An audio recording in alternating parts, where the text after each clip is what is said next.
नमस्कार, स्वागत है आपका। आप देख रहे हैं देश का number 1 news channel TV9 Bharatvarsh. मैं हूं आपके साथ रवि मिश्रा। इस बुलेटिन में मेरे साथ हैं समीर, पूर्णिमा, विवेक और अंकिता। बुलेटिन की शुरुआत करेंगे इस वक्त की बड़ी खबर के साथ। यासीन मलिक की सजा पर NIA कोर्ट में बहस पूरी। दोपहर 3:30 बजे यासीन मलिक पर सुनाई जाएगी सजा।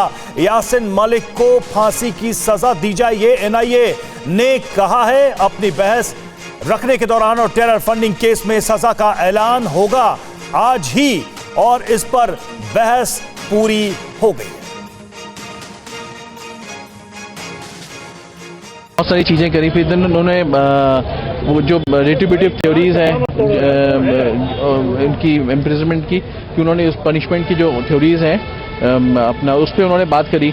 फिर कोर्ट ने उनको कहा कि आप इस पे बात मत करिए, आप ओनली सिर्फ 2 चीज़ों पे बात करिए कि मिटिगेटिंग फैक्टर क्या हो सकता है, या कोई मतलब एनहांस कर सकते हैं क्या पनिशमेंट, या क्या है। तो basically they sought death penalty maximum. उन्होंने NIA की तरफ से डेथ पेनल्टी की मांगा है उन्होंने, और सारी और जो सेक्शन है उसमें लाइफ इम्प्रिजनमेंट की बात है। फिर इतनी बात करी कि उन्होंने कहा, फिर उन्होंने गवर्नमेंट जज साहब से प्ली करी कि अगर आप मेरे को कोई भी सजा देते हैं तो इस चीज को कीप इन माइंड रखते हुए मैं जो पॉलिटिकल करियर जो है वो यासीन मलिक ने खुद किया। यासीन मलिक ने खुद ही government court has permitted him to, amicus भी बोले थे उन्होंने भी, but court has permitted him to say something. ठीक है, तो 3:30 बजे के लिए कोर्ट ने उसको जो है ऑर्डर पे रखा है।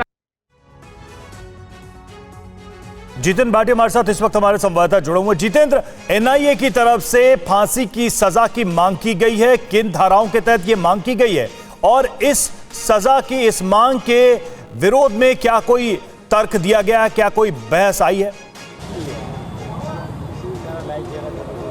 बिल्कुल, मैं आपको बता दूं कि इस मामले में, क्योंकि टेरर फंडिंग में दोषी रह चुका था 19 मई को कोर्ट, इसमें आज सजा कितनी बड़ी इस पर बहस हुई थी। देखिए, जो UAPA की धारा 16 है उसमें यह कहता है कि अगर किसी व्यक्ति के आतंकवाद से संबंधित मसले में अगर उसकी एक्टिविटी से किसी की मौत होती है तो उसको फांसी की सजा दी जा सकती है। तो ये धारा यासीन पर भी लगी हुई है। NIA ने कहा कि यासीन मलिक को फांसी की सजा दी जाए, लेकिन यहाँ पर जो अमिकस क्यूरी हैं, जो कोर्ट मित्र होते हैं, उन्होंने कहा कि क्योंकि उन्होंने अपना अपराध खुद ही स्वीकार कर लिया है, कोर्ट के समय को बचाया है, तो उसे न्यूनतम सजा दी जाए। अब यहाँ देखिए, यासीन मलिक ने भी अपना पक्ष रखा। उन्होंने कहा कि मैं 7 प्रधानमंत्रियों के साथ काम कर चुका हूँ और पिछले 28 सालों में भारत की किसी भी इंटेलिजेंस एजेंसी के पास मेरे खिलाफ कोई इनपुट नहीं है कि मैं किसी आतंकवादी गतिविधि में शामिल रहा हूँ या किसी की मदद कर रहा हूँ। उन्होंने कहा कि वाजपेयी सरकार में मुझे पासपोर्ट भी मिला था, मैं कई देशों में गया, और उन्होंने बाद में कहा कि मैं कुछ अब मांगने नहीं आया हूँ, कोर्ट के विवेक को पर छोड़ता हूँ, आप मुझे जो सजा देना चाहें वो दे दें। तमाम दलीलों को सुनने के बाद जो स्पेशल जज है परवीन सिंह, उन्होंने इस मामले पर फैसला सुरक्षित रख लिया है।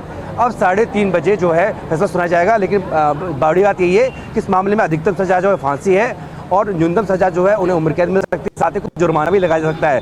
क्योंकि 19 मई को कोर्ट ने कहा था कि यासीन मलिक अपनी संपत्तियों का ब्यौरा दे, हलफनामा दे, और NIA को भी कहा था कि उनकी संपत्तियों को एक्सेस करिए। तो इंतजार रहेगा कि कोर्ट की तरफ से फैसला क्या सुनाया जाता है। बहस पूरी हो चुकी है सजा को लेकर, अब क्या सजा दी जाती है इसका इंतजार है।